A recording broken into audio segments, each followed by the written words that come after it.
patinopinda mushoko redu tinotenda kuti Mwari vanounza shoko rimwe nerimwe nguva imwe neimwe zvichienderana nezvavanenge vachida kuti zvisvike kana mukati memwoyo yevanhu vavo. Amen.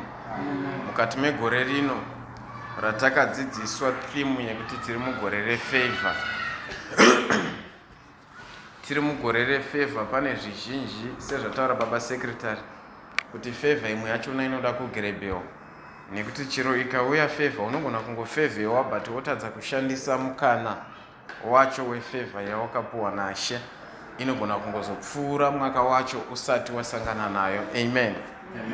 Manero ano ndichada kutaura pamusoro penguva, kana kuti regai titi toda kutaura pamusoro petime. Amen. Panguva tinoziva kuti panguva manzwisisiro atinoita imezha yatinoshanda nayo tichiverenga mararamiro atinoita, tichiverenga dzimwe nguva nemaminutes, mahours, madays kana makore. Asi manheru ano toda kutsvaga kuti titaure pamusoro penguva iri pamhando mbiri. Amen. Tichaverenga shoko raMwari tichaverenga shoko raMwari kubva kubhuku ya 2 Peter chapter number 3 verse 8. Toverenga bhuku yamapisarema 90 verse 4.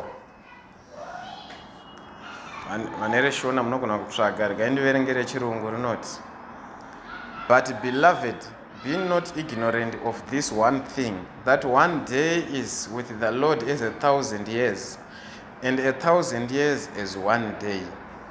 Psalms 90 yot. 1,000 years in your sight are like a day that is just gone by, or like a watch in the night. Amen. Panda ndichiverenga mavhesi aya ndanzwisisa kuti tine mhando mbiri dzenguva, nekuti tanzwa pane panzi 1,000 years can be equivalent to one day, kana kuti reversely a one day can be equivalent to 1,000 years. Shirava kuti tine mhando mbiri dzenguva. Kana tichitsvagisisa tinozoona kuti tine yatinoti chronos nekairos. Saka kana tiri panguva tinofanira kunzwisisa kuti nguva yatiri kuverenga iziti chronos or kairos. Amen. Kana tiri kuchronos ndo nguva dzatinoziva iri measured in minutes, kana kuti it's quantitative time. Quantitative time chingoreva kuti chinhu chatiri kutsvaga uwandu hwacho, which can be measured in minutes, in hours, in days. Amen. Then kozouya opposite of quantitative is qualitative, inova iyo yatinoti kairos. Kana tiri kukairos hatichatauri zvemaminutes, kana tiri kukairos takutaura zvemamoments. Amen. Saka pane panguva dzedu dziri mbiri, tine nguva yatiri kutaura maminutes, toita nguva yatiri kutaura mamoments. Amen. Saka isu semakristu takaitirwa nyasha mukati megore refavor. Tinoda kunzwisisa chakaita kuti rinzi igore refavor inyaya yekuti nguva dzatiri kufamba nadzo tiri kufamba nenguva dzemamoments, kwete nguva dzemaminutes. Kana iri favor vadikani, kwanzi neshoko gore zuva rimwe chete rinogona kuinzana ne 1,000 years. Zvichireva kuti pakurarama kwedu time dzatinoverenga it's something chinoenda chisingadzoke. Asi kana taakudzitora nguva tava kukairos time, tinenge taakuona kuti everything can be reversed according to the favor of God. Amen. Saka mavhesi maviri ataverengai ari kuti encourage isu semabelievers kuti tive nepatience pazvinhu zvaMwari. Dzimwe nguva unogona kuti igore refavor, January wakupfuura, February wakupfuura, wotoona ndaamuna November, but auzive kuti zvinhu zvaMwari zvanga zvida kuzoitika kwauri nguva. Pamwe pachona unogona kuita give up, izvo favor yako yanga ichiuya musi wa31 December. So pane nguva dzatinofanira kunzwisisa kuti isusu semakristu hatirarame nechronos asi tinorarama nekairos. Pamwe pachona nekuda kwekusanzwisisa nguva tinorasikirwa nezvinhu zvakawanda semakristu, tinorasikirwa nemaopportunities semakristu, tinorasikirwa nefaith chaiyo semakristu, nekuti hatina kunzwisisa nguva dzedu. Amen. Ukave muKristu anorarama ari kuKronos, kazhinji chatinoziva ndechekuti nyika ndio inorarama neKronos, but isusu vakatengwa neropa raJesu tinorarama neKairos. Amen. Ndosaka muchiona kuti kuchishona kune mutauro unonzi yava hari yofa nzirofa. Tsumo iyi yakaitwa based on Kronos, because vaiti kana munhu achembera hasisina betsero panyika. Amen. Saka vaijaja munhu nekuda kweKronos, nekuda kwemakore ake aararama panyika. Asi isu kuchiKristu hatijaje munhu nekuda kwemakore aararama panyika, but tinojaja munhu nekuda kwepurpose yaMwari. Saka tinoshanda tiri muKairos, hatishande tiri muKronos. Amen. Tikaverenga Paulos achinyorera kuvaEfeso, anovadzidzisa kuti naizvozvo imimi munofanira kufamba nekuchenjera, mungwarire nekugona kuverenga nguva. Amen. Musave sevakapusa, asi munzwisise maitiro aMwari nenguva dzaMwari. Zvichireva kuti Paulos akanga achidzidzisa vaEfeso kuti varege kufamba neKronos asi vafambe neKairos. Kazhinji mamiracles, like istiri chechi yomweya tinobelieve in miracles, kazhinji mamiracles anoitika nekuda kweKairos kwete nekuda kweKronos. Ndosaka tikatarisa kuona kuti ukaverenga Bible, totora for example pana Luke chapter 1, unaona kuti Zakaria nemudzimai wake Elizabeth, Bible rinoti vakanga vachembera, vese vari vaviri vakanga vachembera. Bible rinomenshena kuti Elizabeth was barren. Zvichireva kuti Elizabeth akanga asingatoiti mwana. Elizabeth chibereko chake chaisatombogona kana kubata mwana. Amen. But nguva yaMwari manje painosiyana nenguva yenyika ndepekudai so. Zvisinei nekuchembera kwake kana kuti nenature yemararamiro ake, Mwari vanokwanisa kupinza Kairos pane imwe nguva yaunenge uri in need. Elizabeth mwana aitomudawo, Zakaria mwana aitomudawo, but nekuti panguva iyoyo vachiri muKronos zvinhu zvisati zvatenderwa naIshe, but Mwari vakamirira kuti vachembere, because kwavari Mwari vaingotora makore ese akararama naZakaria vakatora sengoti 20 beds. Though ivo pakurarama nekuonekwa nenyika vakanga vatochembera vese mudzimai nemurume, but Mwari vaitovaona sejaya nemhandara. Amen. Nekuti kana tiri kuKairos, Mwari vanoona mumwe muonero watisingagoni kuona tiri kuKronos. Saka muchiona kuti mutumwa paanotaura naZakaria anomuudza kuti Elizabeth uchakuberekera mwana mukomana ugomutumidza zita rokuti Johani. Kuna Zakaria zvakatadza kubhilivhika, ndosaka akazobatwa kuti aregedze kutaura ave mbeveve. Why? Because Zakaria paakanzwa mashoko aya haana kutarira kuKairos asi akatarisa kuKronos. Ndobva abata chitupa chake akaona kuti nemakore andava nawo vakomana ndaamuretired age.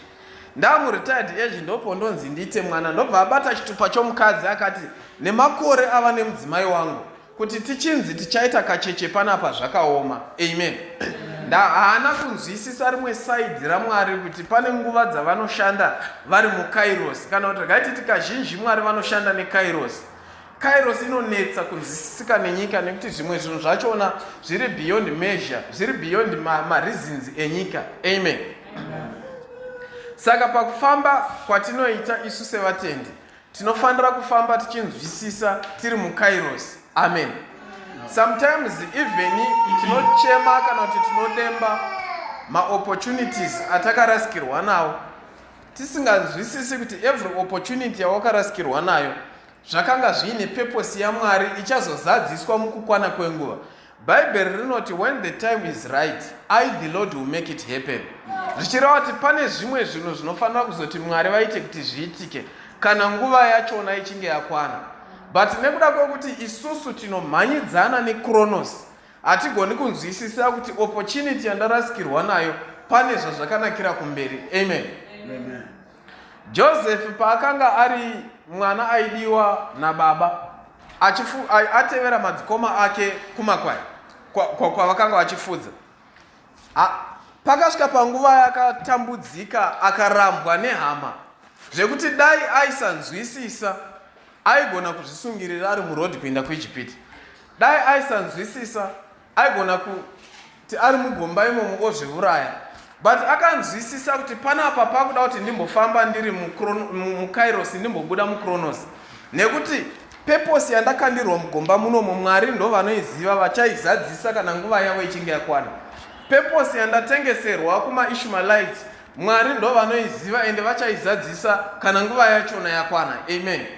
Saka the moment paakabva muKronos achipinda muKairos, Mwari vakatanga kumusimudza nekumuratidza zvimwe zvakavanzika zvaanga asingazivi. Bhaibheri rinoti kana mukadana kwandiri ndichakuratidzai zvinhu zvikuru zvakavanzika zvamusingazivi. Amen. Hatigoni kuratidzwa zvinhu zvenyika inouya isusu tiri muKronos. Amen.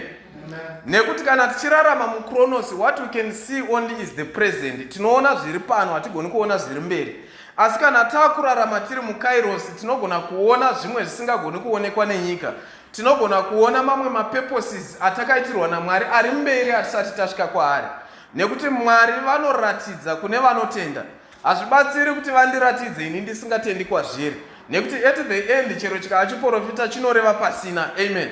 That's why muchiona theme yega yega painoiswa kuti igorere overflow. Kune vamwe vasingashandirwi nayo theme iyoyo. Ikanzi igorere favor, kune vasingashandirwi nayo theme iyoyo. Why? Because havana kuisa kutenda kwavo pa theme iyoyo. Hallelujah. Vakaramba vari muKronos. Havana kunzwisisa kuti nguva yatinoshanda nayo isusu tinoshanda nema-seasons. Hatishande nenguva yema-days. Amen. Hatishande nekuti Monday yapfuura nekuti mazuva anopinda naachienda. But tinoshanda nema-seasons aMwari ekuti pane purpose inofana kuzadziswa ndichiri panzvimbo ino. Hallelujah. Amen. Pamwe pacho tinofanira futi kunzwisisa kuti Mwari nenguva yavo yavanoshanda nayo vanogona kukubvisa papoint A vachikuisa papoint B. Nekuda kwekuti ndo pavari kuziva panofanira kunokwanira nguva yako uri ipapo. Saka maiona kuti vana Abraham vakapuhwa mwana vazochembera. Kwavari vaiti tachembera. Bhaibheri rinonyatsobudisa pachena kuti Sara akaseka mutumwa waMwari achitaura naAbhurahamu kuti iwo chava nemwana. Sara ndobva aseka. Why? Sara achiseka akanga achiverenga nguva dzekuKronos kuti ndaane 90 years. Pa 90 years handichagoni kuti ndingabata pamuviri. But mutumwa waMwari akanga achitaura about Kairos not Kronos. Zvaifanira kuti Sara anzwisise kuti kana Mwari vatendera hakuna munhu unogona kurambidza. Kana Mwari vakazarura hakuna munhu unogona kufara. Mwari pavanenge varopafadza hakuna munhu anogona kupatuka. Hallelujah. Amen. Kana ukanzi naMwariwo wakaropafadzwa, wese anokutuka anova akatukwa naMwari. Nekuti Mwari vanenge vakuisa pasaidi semunhu wavo akaropafadzwa vakagadzira sembeu yenyika inouya. Nekuti tese semaKristu chatinonzwisisa ndechekuti pakurarama kwedu tiri kuziva kuti tiri parwendo ende nerimwe ramazuva tichafa tigonosangana naShe. Kana takunosangana naShe, saka upenyu hwatiri kurarama panapa tiri kugadzirwa sembeu yenyika inozouya. Hallelujah. Saka panoda vadikani kuti tinzwisise musiyano uripo panguva dzekuverengwa kwemazuva nenguva dzema-seasons kana kuti dzezviitiko zvaMwari. Hallelujah. Amen. Kronos inogona kurivheswa neKairos. Zvichireva kuti makore andakararama sofa anogona kungorivheswa kana tasvika kuKairos. Ndatochembera ndane 60 years, Mwari vanogona kuzvirivhesa. Maybe mazuva anota kuti lifespan yakadzika. Vanhu vachitarisira kuti panosvikawo pa80 unofa. Mwari vanogona kuzvirivhesa voti idzi 40 years ndakumbodzirivhesa. Mozoona ndakurarama 140 years. Zviri beyond ma-reasons enyika inoyi. Why? Because Kronos ine power, Kairos ine power reku override Kronos. Amen. Amen. Tikaverenga Bhaibheri kuna muprofita Joel chapter 2 verse 25. Inoti ndichakudzorerai makore amakadyirwa nemhashu, amakadyirwa negwatakwata, amakadyirwa nemuteteni, nemupedza chose. Zvichireva kuti izvi zvinhu zvanga zvakatoparadzwa. Chaitaurwa apa inguva. Amen. Amen. Nguva iyi yainzi ndichakudzorerai ndo yanga yakatopera kare. Inguva makore avakapedza vari muutapwa, makore avakapedza vari maslaves. Ndo ainzi naMwari makore iwayo amakapedza muri maslaves. Umwe akatobva kuBhabhironi achembera. But Mwari vari kuti ndichakudzorera makore 10 awakagara uri slave kuBhabhironi. Hallelujah. Makore awakagara uri slave, Mwari vari kuti ndo andichadzora. Zvichireva kuti principle yaMwari neprinciple yeKronos zvine pazvinonopesana. As at the end, principle yaMwari ino override the principle cannot understanding yeKronos. Hallelujah. Amen.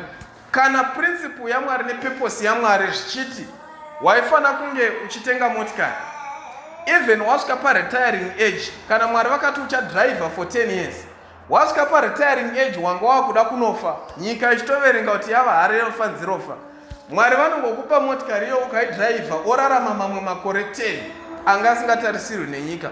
Why? Nekuti zviri kufanira kuzadziswa purpose yaMwari yavakaisa mukati meupenyu hwako. Haleluya. Saka uchaona kuti pakurarama kwedu semaKristu, kana tichifamba tikaisa kutenda kwedu tikanzwisisa about Kairos time, zvinotiitira nyore kuti patinosangana nematambudziko tinoziva kuti dambudziko rimwe nerimwe riri kuuya rine purpose iri mberi yekuti Mwari vari kundigadzira. Mwari vari kundigadzira sembeu yenyika inouya. Ngatitore mufananidzo waJob. Job paakaparadzirwa zvinhu zvake zvese nemukadzi akasvika paakapererwa kuti kana taakurarama muraramiro uyu manje hazvichameki sense, but nekuti Job akanzwisisa kuti panapa pachadi kuti ndirambe ndakasitika neChronos, pakuda kuti ndimbomuvha mbichana ndiende muKairos ndimonzwisisa purpose yaMwari, ndosaka akanga akuita ma-one-on-one conversation naMwari, achibvunza mibvunzo kuna Mwari. Aida kunzwisisa kuti saka kana nguva dzindisisa pakadai, but Mwari vanosvika pavanoprova kuti aiwa, nguva dzekuverengwa kwemakore hadzina nematuro, nguva dzinokosha inguva dzepurpose yaMwari. Amen. Ndosaka muchiona kuti Bhaibheri rinobuda pachena kuti Job akazodzoserwa zvese zvaakanga arasikirwa nazvo zvamultiplyiwa. Why? Because Kairos ino-override Chronos. Amen. Tiri mukati megore refavor, pamwe pachona panoda kuti tinzwisise kuti imwe favor haingouye chete. Example yaJoseph. Joseph haana kungomuka atoegavheni, akatombopfuura nekuprison ari muroad kuenda kuState House. Saka pamwe pacho tinofanira kunzwisisa kuti nzira yega yega inorwadza, kana kuti ukaona upenyu hwako kurwadza, chiziva kuti ropafadzo yaMwari yave pedo newe. Ukaona wakusvika pane mukwidza wakurwadza, chiziva kuti ndakusvika kwaunoperera mukwidza. Chirega kupera tariro, nekuti kana zvorwadza wakusvika panyasha. Amen. Joseph paakanga akushungurudzwa achipinda muprison, wesi paakanga amborota uye akaburitswa akamukangano, iye nepfungwa dzake akabva kuti manje kana newandambobatsirawo muprison akundikangana. Dei akanga ari munhu asinganzwisisi nyaya yeKairos, aidei akaita give up. But because akanzwisisa kuti no, pane purpose yaMwari iripo mberi kwandiri kuenda, kunyange zvikarwadza, kunyange zvikaoma, but pamberi apo inini ndiri a-favored one, pane zvinofanira kuitika. Saka kana tiri kunguva yaMwari manje, tinonzwisisa kuti season yega yega painouya, pane marwadzo atinosangana nawo, pane pain yatinosangana nayo, pane matemptations atinosangana nawo. Amen. Amen. Kana kazhinji Mwari vakuda kukuropafadzai, imba chaiyo inogona kusheka, mai nababa mumba mugotadza kunzwanana nekuda kwechinhu chidoko-doko. Why? Because Satani paanenge akuziva, remember kuti Satani anonzwisisa Bhaibheri dzimwe nguva kutipfuura, nekuti iye akanga ari ikoko iro risati ranyorwa aiveko, isu hatina kugara taveko. Amen. Amen. Saka pamwe pacho akaona kuti now imba iyi yakuda kusvika pakuropafadzwa, zvaanoita anovhiringa, because iye haana simba rekustopa Mwari kuti vakuropafadza, but anovhiringa iwewe kuti utize padestiny. Vazhinji vakarasikirwa nemadestiny nekuda kwekuti vasangana nemachallenges, but regai ndikuudze mudikani kuti chero uchisangana nechallenge ramba wakatarira kudestiny, chero uchisangana nedambudziko ramba wakatarira kudestiny, iwe ziva purpose yako pamberi paMwari. Akakuita ndiye ari kuziva kwauri kuenda. Saka zvenyika vamwe tinodiscouragewa nehama, vamwe tinodiscouragewa neshamwari, yokuudza kuti shamwari manje zvekuramba wangoenda kuchechi kwenyuku, shamwari manje zvekuramba wangotsanya. Pamwe pacho mudikani, nzwisisa nguva kuti season yega yega kana yakuda kunochinja, zvagara pane machallenges aripo. That's why mchiona kana uchibuda muZimbabwe uchipinda muSouth Africa pane border iroro harisi nyore kupinda, unobvunzwa zvakawanda, passport tipe ichi.